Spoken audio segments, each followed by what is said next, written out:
how are you? My name is Erica Theresa. I'm in a good condition.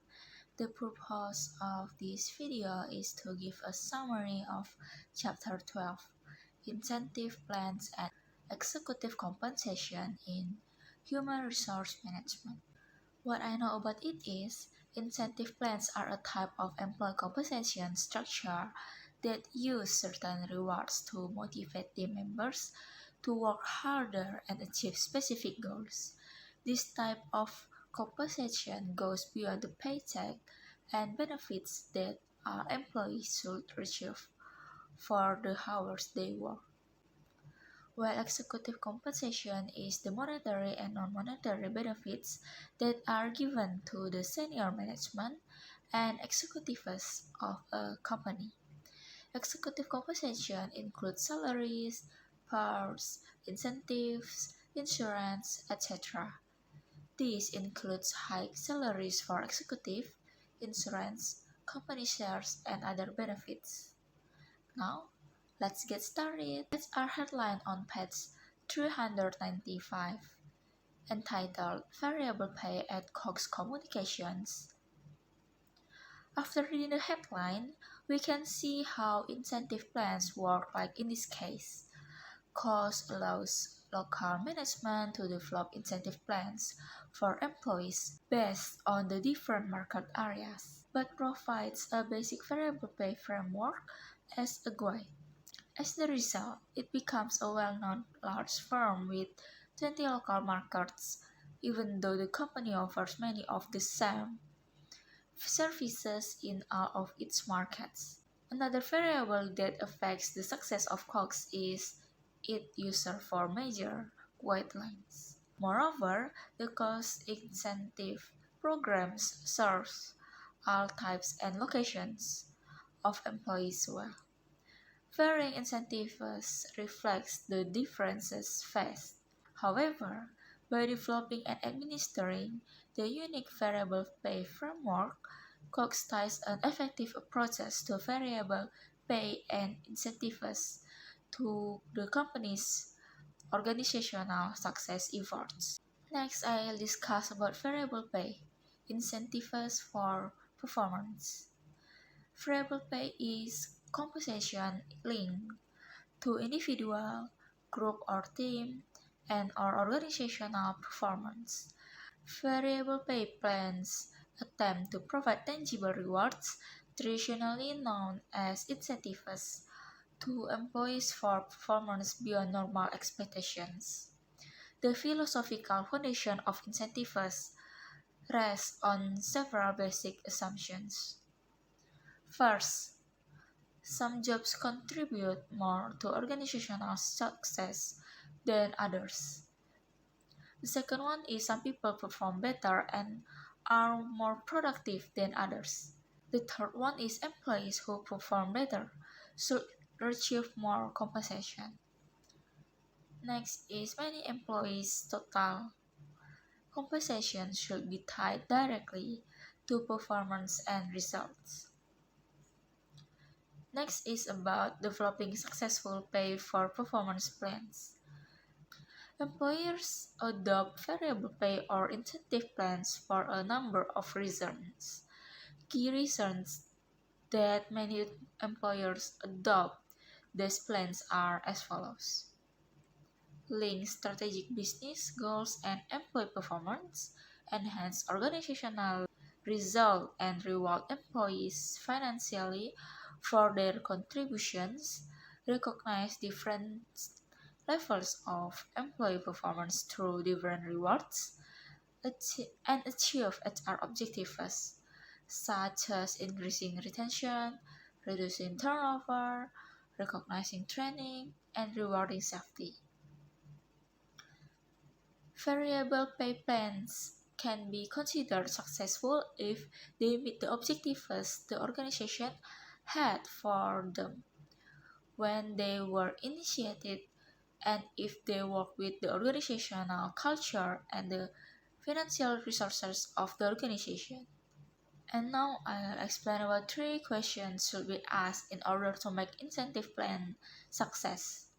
First, Does the plan fit with the business strategy and culture? The second one, are the appropriate actions rewarded? And is the plan administered properly? After that, we have HR perspective on page 398. Awarding points for staff efforts. One incentive that is widely used is award points for taking certain actions or accomplishing desired results. The individual employees can get point-based incentive awards in addition to their pay. Examples from different industries illustrate the potential effectiveness of using this type of incentive. In this discussion, it illustrates how custom tailoring incentives can reward employees for desired actions.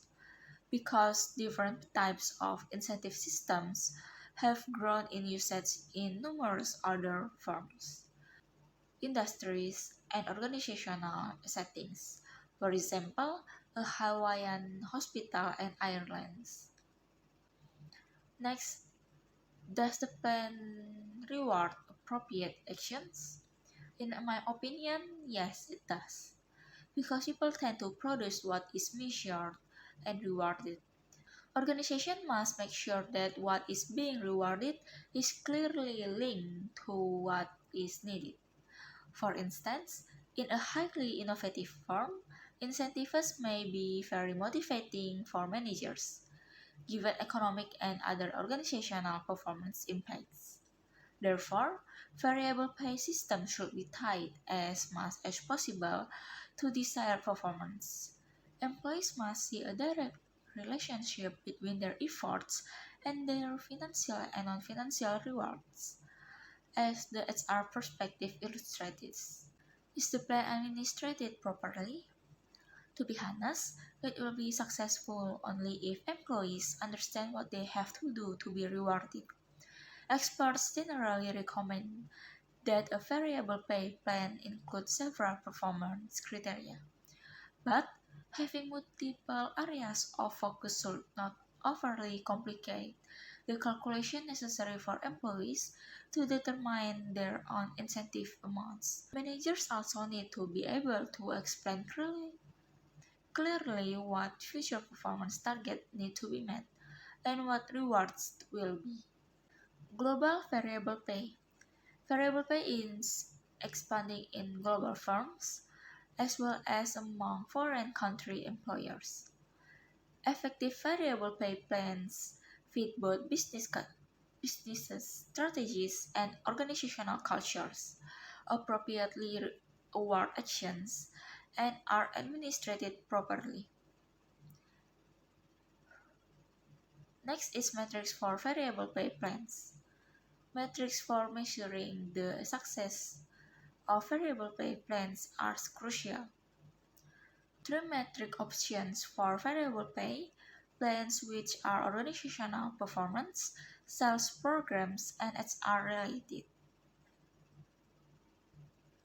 Next is success or failure of variable pay plans.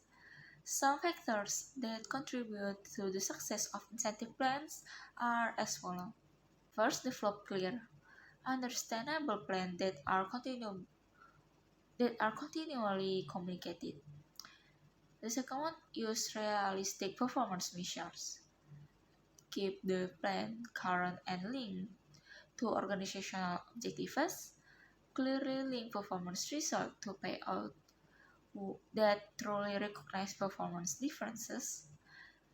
Identify variable pay incentives separately from base pay. Next is three categories of variable pay. First, individual. Individual incentive systems tie personal effort to additional rewards. Conditions necessary for the use of individual incentive plans are as follows. Individual performance must be identified. Individual competitiveness must be desired, and individualism must be stressed in the organizational culture. Individual incentives is about pie rate system, which is pay system in which wages are determined by multiplying the number of units produced by the pie rate for 1 unit. Bonus, which is one-time payment that doesn't become part of the employee's base pay. Several incentive programs, trips, merchandise, awards. The purpose of special incentive is to become as triggers. The award type are performance, recognition, and service. And the last one is sales compensation.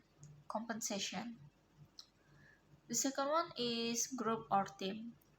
Group team results, gain sharing or goal sharing, quality improvement, and cost reduction.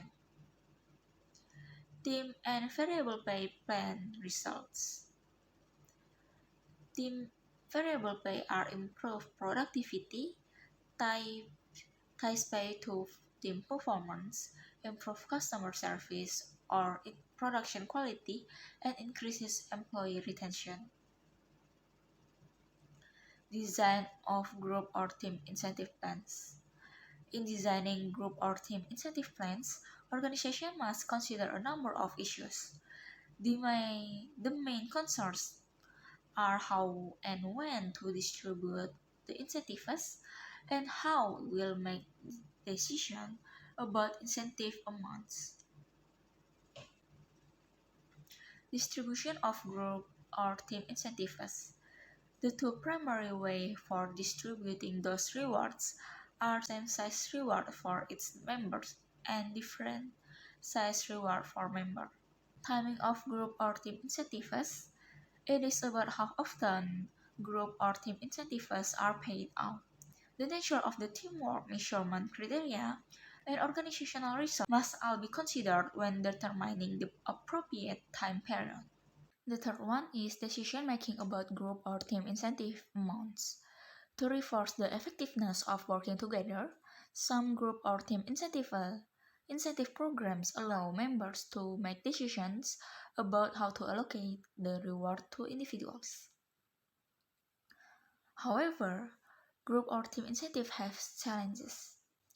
The challenges are the difference between rewarding the members equally and rewarding them equally triggers many of the problems associated with group or team incentives. Rewards distributed in equal amount to all members may be perceived as unfair by employees who work harder, have more capabilities, or perform more difficult jobs.